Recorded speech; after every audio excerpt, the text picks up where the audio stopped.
सीताराम बंधुओं, आप लोग कैसे हैं। आशा करते हैं आप लोग बहुत अच्छे से होंगे। तो आज आप लोगों को शिव द्वारा भगवान श्री राम की कथा सुनाती हूँ। तो जो भगवान शिव ने सुनाया था तो आप लोग आशा करते हैं कि बहुत प्रेम से सुनेंगे। तो आगे चलते हैं। हियम हर्षे कामारि तब शंकर सहज सुजान, बहुविधि उमहि प्रशंसी पुनि बोले कृपा निधान। सुनु शुभ कथा भवानी, रामचरित मानस विमल, कहा भुसुंडी बखानी सुना बिहग नायक गरुड़। राजा दशरथ की 3 रानियां हैं, महारानी कौशल्या, रानी सुमित्रा और रानी कैकेयी। उन तीनों में परस्पर बड़ा प्रेम है। कहते हैं कि इस पृथ्वी लोक पर कोई भी सर्व सुख संपन्न नहीं होता, चाहे वह राजा हो या रंक। विधाता ने मानव के भाग्य में यह त्रुटि संभवतः इसलिए रखी है कि वह उसके आश्रय से श्री हरि का स्मरण करता रहे। सर्वमुख होने पर प्रायः प्रभु का स्मरण नहीं होता। राजा दशरथ और उनकी प्रजा को प्रत्यक्ष में सर्व सुख है, परंतु एक दुख भी है जो सबको मन ही मन दुखी करता है। वह दुख यह है कि अभी तक अयोध्या के राजमहल में शिशु की किलकारी नहीं गूंजी। अभी तक अयोध्या के राजमहल में शिशु की किलकारी नहीं गूंजी। यही सबको बहुत दुख है। पार्वती की विनय सुनकर भगवान शिव अत्यंत प्रसन्न हुए और प्रभु श्री राम की नरलीला का आदि से अंत तक वर्णन करने के लिए श्रेष्ठ वक्ता की मुद्रा में आसन जमा लिया। पार्वती ने अपनी श्रुति को शिव के साथ जोड़ दिया, जिससे पवित्र कथा का एक शब्द भी सुनने से न छूट जाए। शिवगण तो प्रतिदिन ही इस पावन कथा का श्रवण करते हैं, परंतु हर बार यह कथा उन्हें नवीन लगती है।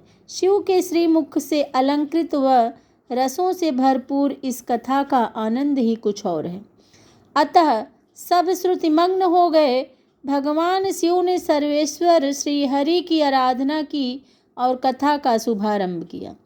संसार में विख्यात कुल रघुकुल, जिसमें सत्यवादी राजा हरिश्चंद्र,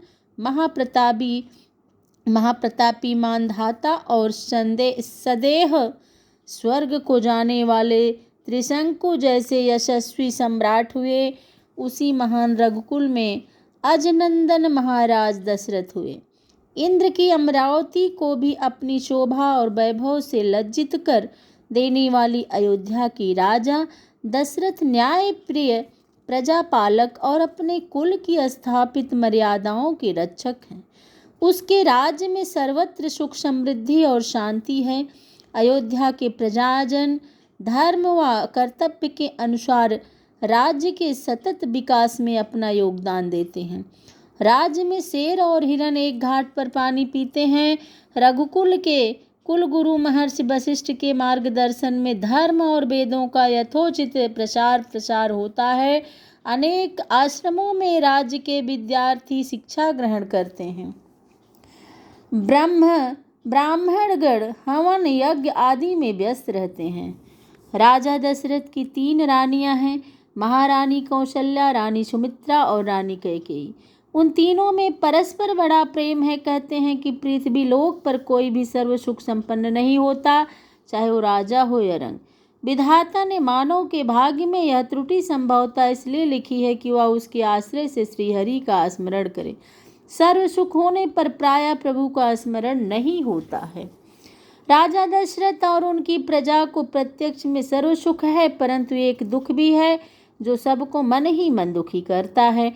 वह दुख यह है कि अभी तक अयोध्या के राजमहल में शिशु की किलकारी नहीं गूंजी। राजा दशरथ आयु के 4थे सोपान में प्रवेश कर गए हैं। परंतु जाने किस कारण प्रभु ने उन्हें संतान सुख से वंचित कर रखा है। एक दिन राजा दशरथ दरबार जाने की तैयारी कर रहे थे तो उन्होंने दर्पण में अपना मुंह देखा। केश विन्यास संवारने के लिए उंगलियां केसों में पिराई तो कनपटी के पास एक सफेद बाल दिखाई दिया।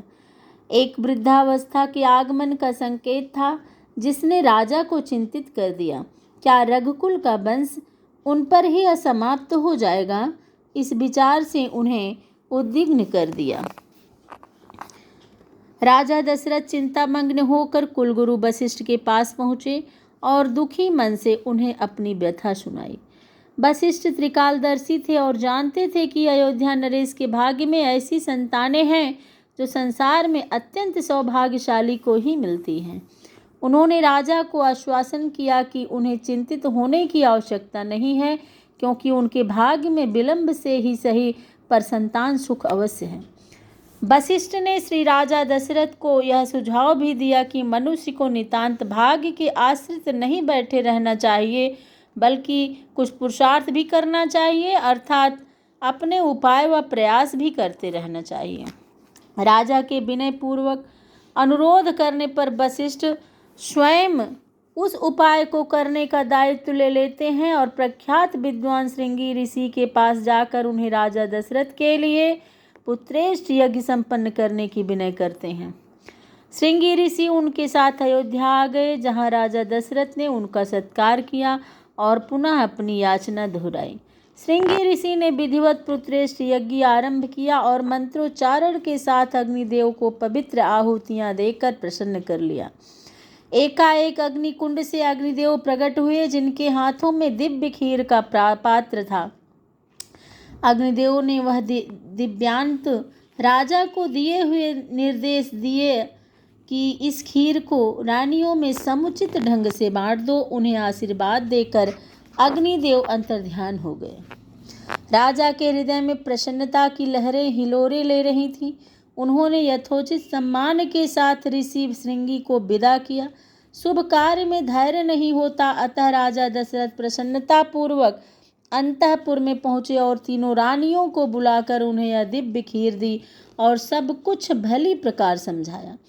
तीनों रानियों ने स्नान आदि करके श्री हरि का स्मरण करते हुए प्रसाद ग्रहण किया।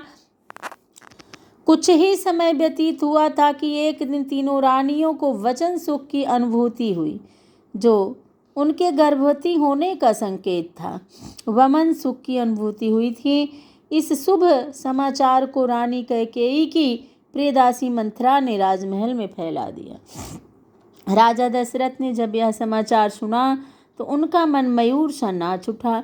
उन्होंने समाचार देने वाले सेवक को अपनी मणि माला कंठ से उतार कर उपहार में दे दी और अन्य सभी सेवकों को भी भरपूर दान दिया। राज्य भर में यह समाचार फैल गया और प्रजाजन अपनी प्रसन्नता व्यक्त करने के लिए राजमहल के द्वार पर आ गए। राजा ने यह देखा तो उन्होंने राज कर्मचारियों को द्रव्यदान का आदेश दिया। प्रजाजनों की प्रसन्नता दुगनी हो गई थी। सब अपने राजा का गुणगान करते, रानियों को शुभाशीष देते और भाभी राजकुमारों के स्वस्थ जन्म की कामना करते हुए अपने अपने घर लौट गए। अब अयोध्या में दिन प्रतिदिन उत्सव होने लगे। प्रकृति भी उस उत्सव में जैसे समयानुकूल हो गई थी। शीतल मंद हवा चलने लगी थी। फाग का प्रभाव दिखने लगा था। इस वर्ष होलिकोत्सव बड़े धूमधाम से अबीर गुलाल और फूलों के रंगों से मनाया गया। तो यह कथा हमें सुनाती है कि केवल भाग्य पर ही न बैठें, अपने कार्य भी करें। जो अपना कार्य है उसे करते रहें, फल भगवान अवश्य देंगे। तो राजा दशरथ जी यज्ञ कराए, पुत्रेष्ठ यज्ञ कराए, जिससे उन्हें पुत्र की प्राप्ति हुई। तो अपना कर्म करते रहें और फल हमें मिलता रहेगा। तो बोलिए श्री सियावर रामचंद्र की जय।